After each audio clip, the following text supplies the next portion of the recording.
avez-vous trouvé la solution à la question posée?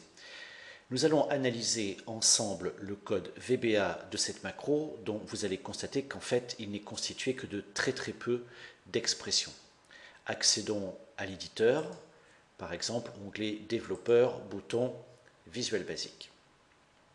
Ici, la procédure s'appelle remplace et il a fallu déclarer deux variables de type chaîne de caractères, valeur 1 et valeur 2. Ces deux variables recevront la valeur à remplacer et la nouvelle valeur. Comme nous n'avons pas créé de formulaire pour cette action, nous allons choisir d'utiliser la fonction inputBox du VBA.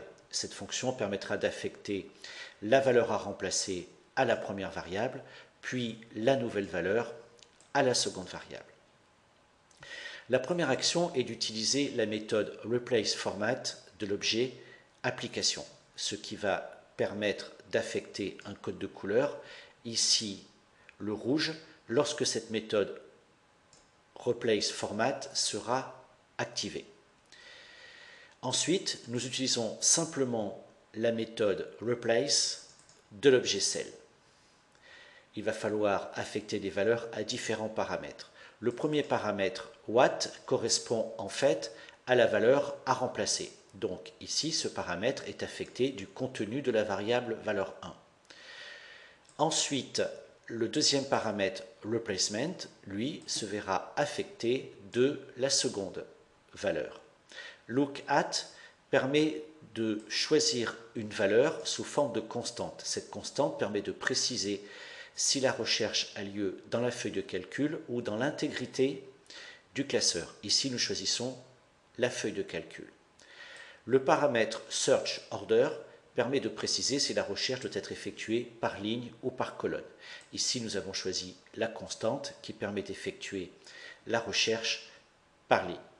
MatchCase permet de gérer le problème des majuscules ou des minuscules, c'est-à-dire, en fait, est-ce que la casse doit être prise en compte? Comme nous avons mis ici la valeur vraie, cela veut dire que nous tiendrons compte de la casse de la valeur à remplacer.